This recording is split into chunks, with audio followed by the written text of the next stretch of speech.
Sir ನಮ್ಮ ಕಡೆಯಿಂದ ನಿಮ್ಗೊಂದು ಸಜೆಷನ್ನು, ಹೇಳಿ ಹೇಳಿ ಹೇಳಿ. ಫ್ರೀಕ್ವೆಂಟಾಗಿ ಮೂವೀಸ್ ಜಾಸ್ತಿ ಮಾಡಿ. ಇಲ್ಲ, ನನಗೂ ತುಂಬ ಆಸೆ ವರ್ಷಕ್ಕೆ 2 ಸಿನಿಮಾ ಮಾಡೋಣ ಅಂತ. ಬಟ್ ಅದೇ ನಾನು ತುಂಬ ಇಂಟರ್ವ್ಯೂಲಿ ಹೇಳಿದ್ದೀನಿ, ಎಲ್ಲರೂ ಫಸ್ಟ್ ಕೇಳೋದೆ ಯಾಕೆ ಡಿಲೇ ಮಾಡ್ತೀರಾ ನೀವು ಸಿನಿಮಾ ಮಾಡೋಕ್ಕೆ ಅಂತ. ನಾನು ಆಲೋಚನೆ ಮಾಡೋದೇ ನಾನು ಸ್ವಲ್ಪ ಸ್ಲೋ. ಸೊ ನಂದು ಬೇರೆ ನಿರ್ದೇಶಕರ ಥರ ತುಂಬ ಫಾಸ್ಟಾಗಿ ತಲೆ ಓಡಲ್ಲ, ಸ್ವಲ್ಪ ಸ್ಲೋ ಆಗಿ ಓಡುತ್ತೆ. ಅದರಿಂದ ಟೈಮ್ ತೊಗೋತಾ ಇರ್ತೀನಿ. ಆ್ಯಂಡ್ ಆಲ್ಸೋ ನಿಮ್ಮದೇ ಸ್ಟೋರಿ ಇದ್ದರೆ ನಮ್ಗೆ ಇನ್ನೂ ಒಂಥರ ಎಕ್ಸ್ಪೆಕ್ಟೇಷನ್ ಜಾಸ್ತಿ ಇರುತ್ತೆ. ಲೈಕ್ ಲಾಸ್ಟ್ ನಿಮ್ಮ ಸಾರಥಿನೇ ಅನಿಸುತ್ತೆ ನಿಮ್ಮ ಸ್ಟೋರಿ. ಇದು ಕೂಡ ನಿಮ್ಮದಲ್ಲ. ಹೌದು, ಲೈಫ್ ಜೊತೆ ಒಂದು ಸೆಲ್ಫಿ ನಿಮ್ಮ ವೈಫು. ಹೌದು.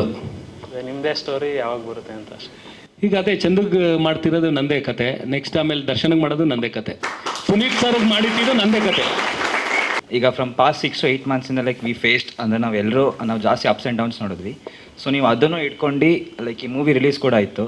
ಸೊ ನೀವೆಲ್ಲ ಇದು ಲಾಸ್ಟ್ ಫೈನಲ್ ಸ್ಟೇಜಸ್ ಎಲ್ಲ ಪೋಸ್ಟ್ ಪ್ರೊಡಕ್ಷನ್ ಸೊ ಅದೆಲ್ಲ ಮಾಡಿ, ಸೊ ನೀವು ಆ ಥರ ಒಂದು ಸ್ವಲ್ಪ ಸ್ಟ್ರಾಂಗ್ ಮೆಂಟಾಲಿಟಿ ನೀವು ಇಟ್ಕೊಂಡಿದ್ದೀರ. ಸೊ ನೀವು ಅದನ್ನು ನೀವು ಯಾವ ಥರ ಎಲ್ಲ ಇದು ಮ್ಯಾನೇಜಬಲ್ ಮಾಡಿದ್ರಿ ಅಂತ ಅದನ್ನು? ಇಲ್ಲ, ಅದನ್ನು ಮ್ಯಾನೇಜ್ ಮಾಡೋಕ್ಕೆ ನಾನು ಒಬ್ಬನೇ ಏನು ಮಾಡಿಲ್ಲ. ಈಗ ಫ್ಯಾಮಿಲಿ ಇಶ್ಯೂಸ್ನೆಲ್ಲ ಹ್ಯಾಂಡಲ್ ಮಾಡೋಕ್ಕೆ ಜೊತೆಗೆ ಮೇಜರ್ ಸ್ಟ್ರೆಂತ್ ನಮಗೆ ನಮ್ಮ ಅತ್ತಿಗೆ. ಆ್ಯಂಡ್ ಸೊ ಅವರು ಅಲ್ಲಿ ಸಪೋರ್ಟ್ ಮಾಡೋದು, ನಾನು ಬರೀ ಅಲ್ಲಿ ಜೊತೆಯಲ್ಲಿ ಸಣ್ಣ ಪುಟ್ಟದಾಗ ನಾನು ಸಪೋರ್ಟ್ ಮಾಡಿದೆ. ನಾನು ಕಂಪ್ಲೀಟ್ 100% ಮಾಡೋಕ್ಕಲ್ಲೂ ಆಗ್ತಾ ಇರಲಿಲ್ಲ. ಆ್ಯಂಡ್ ಈ ಸಿನಿಮಾಲೂ ಅಷ್ಟೇ ನನ್ನ ಟೀಮು, ನಮ್ಮ ಎಕ್ಸಿಕ್ಯೂಟಿವ್ ಪ್ರೊಡ್ಯೂಸರು, ನಮ್ಮ ಕ್ರಿಯೇಟಿವ್ ಹೆಡ್ ಅನಿಲು, ನನ್ನ ಕೋ ಡೈರೆಕ್ಟ್ರು ಅಭಿ, ಇವರೆಲ್ಲ ತುಂಬ ನನಗೆ ಹೆಗಲು ಸೇರಿಸಿ ನನ್ನ ಜೊತೆಯಲ್ಲಿ ಕೆಲಸ ಮಾಡಿದ್ರು. ಆ್ಯಂಡ್ ಎಷ್ಟೊಂದು ಕಡೆ ಹೌದು, ನಾನು ಅನಿಲ್ ಹತ್ರ ಒಂದೂವರೆ ತಿಂಗಳಿಂದ ಹೇಳ್ಕೊತಾ ಇದ್ದೆ, ಇಲ್ಲ ನನಗೆ ತುಂಬ ಬೇಜಾರಿದೆ, ನನಗೆ ಈ ಸಿನಿಮಾಗೆ ನಾನು 100% ಟೈಮ್ ಕೊಡೋಕ್ಕಾಗಿಲ್ಲ, ಬೇರೆ ಫ್ಯಾಮಿಲಿ ಇಶ್ಯೂ ಇದ್ದಿದ್ದರಿಂದ ಅಂತ.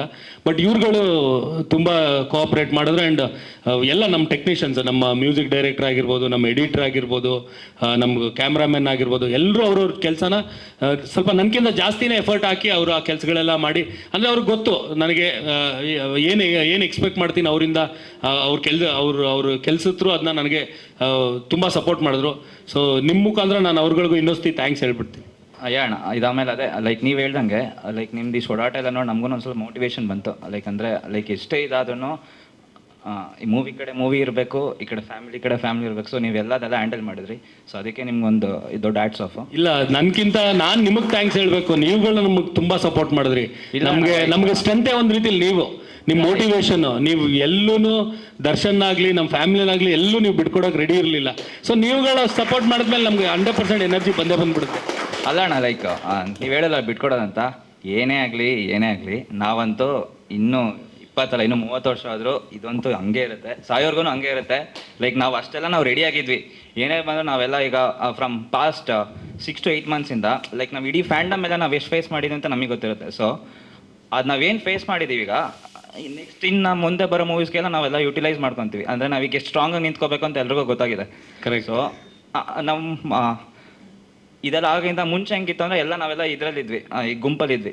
ಇವಾಗ ಒಂದು ಸ್ವಲ್ಪ 6 to 8 ಮಂತ್ಸಿಂದ ಹೆಂಗಾಯ್ತು ಅಂದರೆ ಲೈಕ್ ನಾವೆಲ್ಲರೂ ನಮ್ಮನ್ನು ಮಾತ್ರ ಇದು ಟಾಂಟ್ ಮಾಡೋರು ಎಲ್ಲ ಮಾಡೋರು.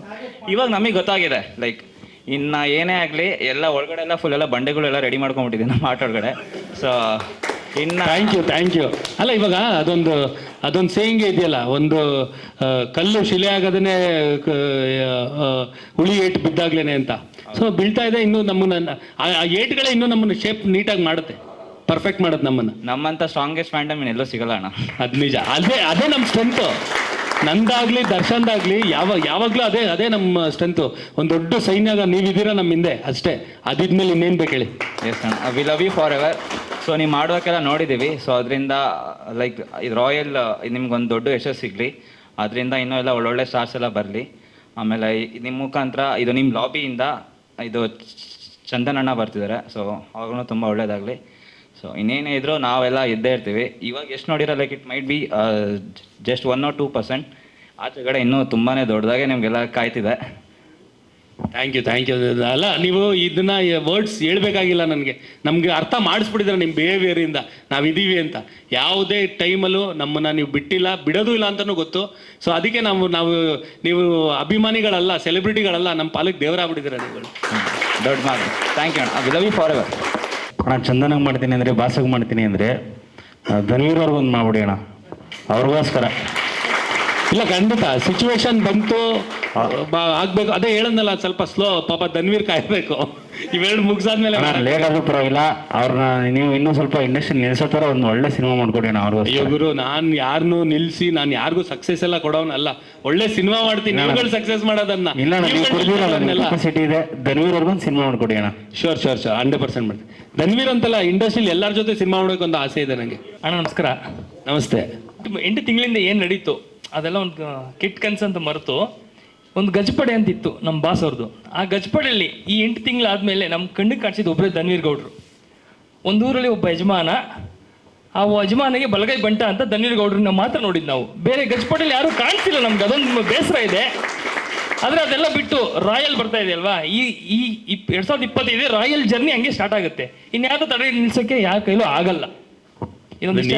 ನೀವುಗಳು ಸಪೋರ್ಟ್ ಮಾಡಿದ್ರೆ ಯಾರು ನಿಲ್ಸಕ್ಕಾಗಲ್ಲ. ಸಿನಿಮಾ ಬಗ್ಗೆ ಕೇಳ್ತಿಲ್ಲ, ನಮ್ಮ ಸೆಲೆಬ್ರಿಟಿಗಳಿದ್ದಾರಲ್ಲ ಅವ್ರ ಜೊತೆ ಇಡೀ ನಿಮ್ಮ ತೂಗುದೀಪ ಕುಟುಂಬ ಒಂದ್ಸಲ ನೋಡ್ಬೇಕು ಅಷ್ಟೇ ನಮ್ಮ ಕೊನೆ.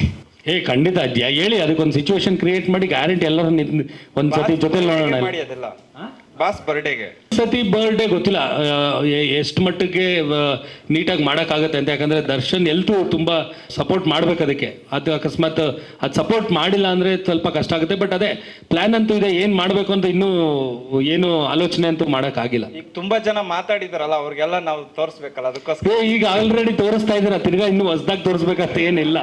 ಸರ್ ಮೊನ್ನೆ ಒಂದು ಇಂಟರ್ವ್ಯೂಲ್ಲಿ ಹೇಳಿದ್ರಿ ನೀವು, ನಮ್ಮವ್ರು ಯಾರನ್ನು ಗೊತ್ತಾಯಿತು, ನಮ್ಮವ್ರು ಯಾರಲ್ಲ ಅಂತ ಗೊತ್ತಾಯಿತು ಅಂತ ಹೇಳಿದ್ರಿ ಮೊನ್ನೆ ನೀವು. ಈಗ ಬಾಸ್ ಜೊತೆ ಸುಮಾರು ಜನ ಹೀರೋಗಳು ಇದ್ದಾರೆ, ನೋಡಿದ್ದೀವಿ ನಾವು. ಒಂದು ದಂಡೆ ಇತ್ತು. ಈಗ ನಾವು ಹೆಂಗೆ ಫೈಂಡ್ ಔಟ್ ಮಾಡೋದು, ಈಗ ಅವ್ರಿಗೆ ಸಪೋರ್ಟ್ ಮಾಡೋದು ಬೇಡೋ, ಎಲ್ಪ್ ಮಾಡಿ ಇಷ್ಟೊಂದು ಮಾಡಿದ್ದಾರೆ, ತುಂಬ ನಮಗೆ ಮಾಡಿದ್ದಾರೆ, ಅವರು ಕೂಡ ಮಾಡಿದ್ದಾರೆ ಬಾಸ್ಗೆ. ಈ ಒಂದು ಸಮಸ್ಯೆ ಆದಮೇಲೆ ಅವ್ರಿಗೆ ಮಾಡಿದಾರ ಇಲ್ವಂತ ನಮ್ಗೆ ಹೆಂಗೆ ಕಂಡುಹಿಡಿಯೋಕ್ಕಾಗುತ್ತೆ? ಹೆಂಗೆ ನಾವು ಇದು ಮಾಡೋಣ? ಅವ್ರಿಗೆ ಸಪೋರ್ಟ್ ಮಾಡಬೇಕೋ ಬೇಡೋ? ಈಗ ರಾಯಲ್ಲಿಗೆ ಬರ್ತೀವಿ, ಎಲ್ಲ ನೋಡ್ತೀವಿ, ಎಲ್ಲ ಆಯಿತು. ನೆಕ್ಸ್ಟ್ ಈಗ ಸುಮಾರು ಜನ ಇದ್ದಾರೆ, ಅವ್ರ ಬಾಸ್ ಜೊತೆ ಕಂಡ್ರೆ ಮಾತ್ರ ನಾವು ಹೋಗೋದು, ಅಥವಾ ನಮಗೆಲ್ಲ ಕೇಳ್ತಾರಲ್ಲಿ, ನಾವು ಕೆಲಸ ಮಾಡೋ ಜಾಗದಲ್ಲಿ ನಾವೀಗ ಸಂಘದಲ್ಲಿದ್ದೀವಿ ಗೊತ್ತಾಗುತ್ತೆ, ಇಂಥವ್ರು ಬಂದಿಲ್ಲ, ಈಗ ಹೆಸರು ಹೇಳಂಗಿಲ್ಲ ನಾವೀಗ, ಇಂಥವ್ರು ಸಪೋರ್ಟ್ ಮಾಡಿಲ್ಲ, ಇಂಥವ್ರು ಬ್ಯಾಡಾಗಿ ಮಾಡೋರು, ಇಂಥವ್ರು ಮಾಡಿ ನಾವು ಹೆಂಗೆ ಕಂಡುಹಿಡಿಯೋಣ ಅವ್ರನ್ನ? ಯಾವ ಥರ ಇದು ಮಾಡೋದು? ಈಗ ನೀವು ಹೇಳೋದಿಲ್ಲ ಆನ್ಸರು, ದರ್ಶನ್ ಜೊತೆ ಯಾರು ಇರ್ತಾರೆ ಅವರೇ ಅಷ್ಟೇನಾ? ಅದೇನಾ ಸರ್? Okay sir.